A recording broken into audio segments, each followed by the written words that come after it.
What's up, everybody? Happy Thursday again. So, I have to redo this entire review, and I'm pissed because that was an 18-minute video. I don't know.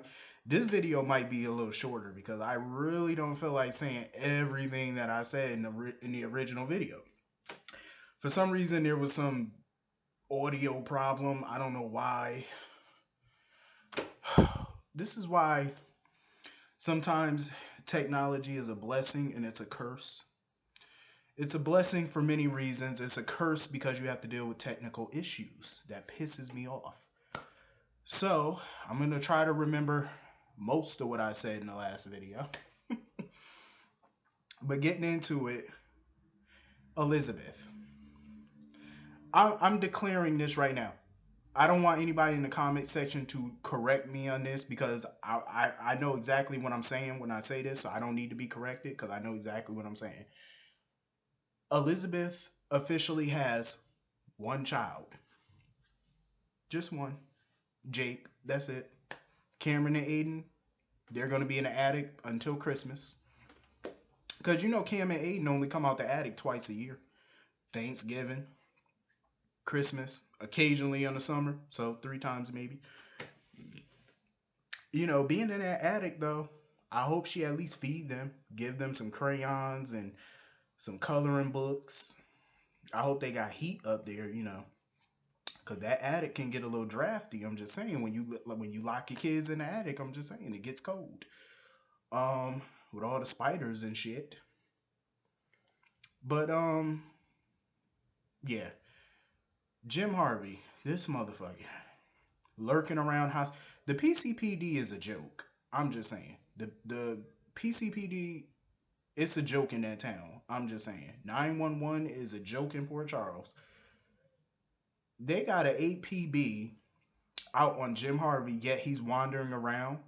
Nobody's saying anything. They have no pictures of him in the news or nothing like that. Nobody's saying shit. How come, if you know he's a wanted fugitive, why do they not have an officer outside of Betsy Frank's hospital room?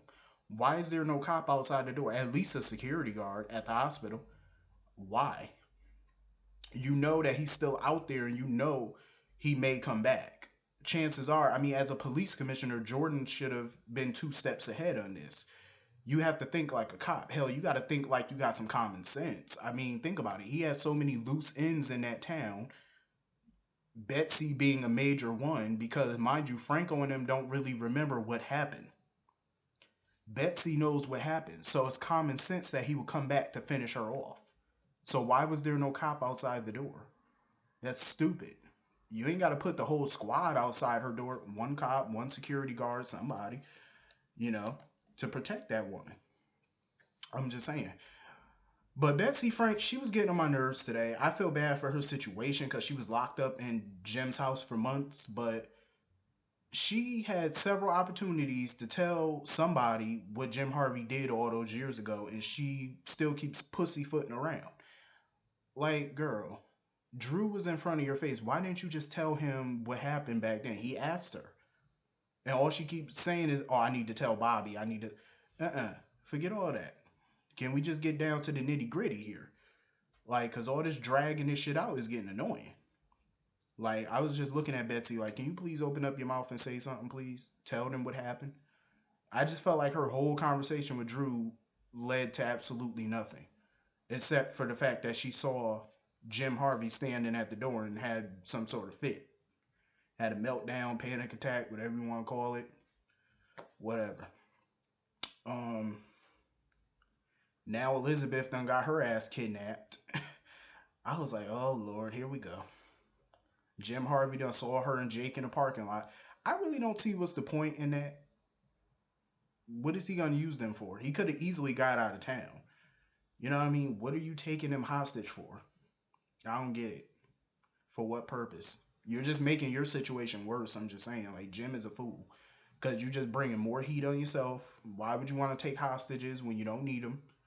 It's just dumb because now you're really gonna get caught. Worst off, you might get shot. Well, him getting shot wouldn't be so bad. not from a fan perspective. Um, but yeah, all of this is a big fucking mess. But anyway, um, I actually liked the scenes today with Franco and Kevin. I really did because Roger Howarth is killing this storyline. Like the scenes where he's hypnotized and stuff, he's killing it. And I don't care how people feel about Franco, because trust me, I'm no Franco fan myself.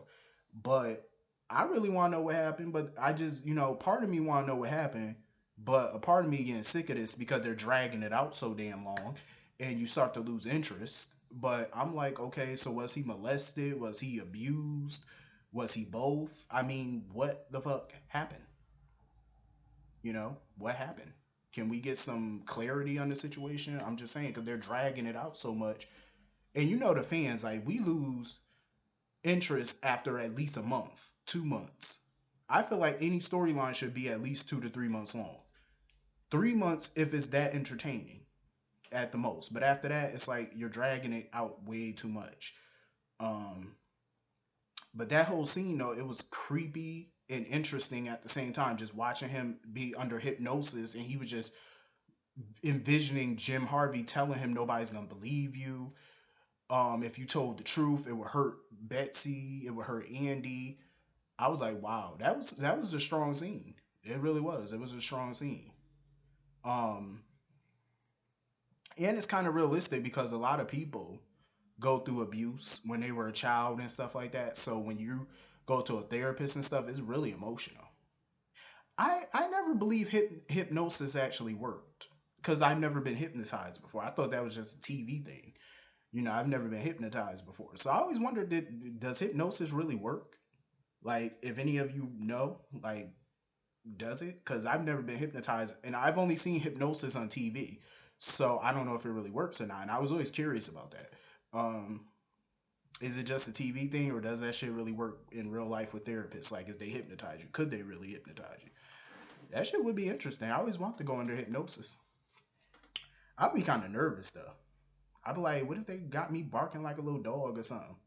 I'm just saying, like, you ever seen that shit on TV where people go under hypnosis and they be telling them to bark like a dog and shit? I wish the fuck somebody would get fucked up around here. But anyway, Kiki, I love this scene today with Kiki and Dr. Bench. Dr. Bench was pissing me off royally. He's a master manipulator, but, well, not a master manipulator, but he's a manipulator. He literally tried to manipulate that girl into thinking that it was her fault that he kissed her. Because he kept saying, "Oh, you sent out signals and mixed messages." Bitch, no, she didn't. You massaged her shoulders, and she told you flat out to get off of her. Don't touch her. So how was that a signal? There was no signal. He talking about, "Oh, you was trying to deny your feelings."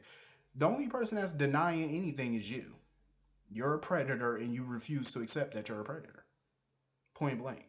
And him manipulating her is a predator move because he, in his mind, he thinks he didn't do anything wrong. And I knew it from the beginning. All those little gifts that he was giving her, I was like, "Yup, it's a down payment on some punani." That's what it is. Cause don't no old man, not old but older, be giving somebody just gifts like that, especially in this day and age. And plus when he said, "Oh, it's an investment, it's a down payment." Soon as he said that, I said, "Yep, here we go. Me too." I knew it was gonna be a Me Too moment soon as he said that. It's a down payment. It's an investment on what? Some pussy. That's what it is. He ain't slick. Um, but even though he tried to manipulate her, I love how Kiki stood tall with him, and she threatened to go to the board and pull out of the shadow program. But this is where Kiki pissed me off. I'm like, why did she not record their conversation? Had she recorded that conversation, she could have used that against him as evidence. Because now he has her voicemail that she sent to his phone asking to meet him, and that she didn't want to talk about what happened between them. He gonna use that voicemail against her, because I'm pretty sure he gonna save it, or he probably did save it. I know he clicked some button on his phone. It was probably the save button, because you already know with his predator ass, he probably gonna try to use that shit as leverage against her, send it to the board. Hold up. What is? He probably gonna try to send it to the board, and manipulate the board into believing that she was coming on to him, that she was trying to get with him. That's why I said, Kiki, you should have recorded that conversation. That was your proof.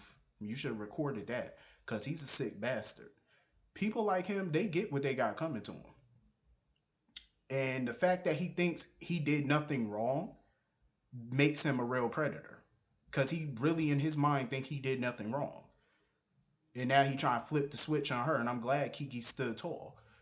But she was stupid as hell for not recording that conversation. I'm just saying, like I would have my record button on my phone ready to go. Um. So yeah, Dr. Bench, he's gonna make Kiki's life a living hell. I'm telling you, he's gonna try to ruin her career. He's gonna try to ruin her credibility. He's gonna try to break her down because she didn't give him what he wanted, which was some ass. So, she got an uphill battle to fight.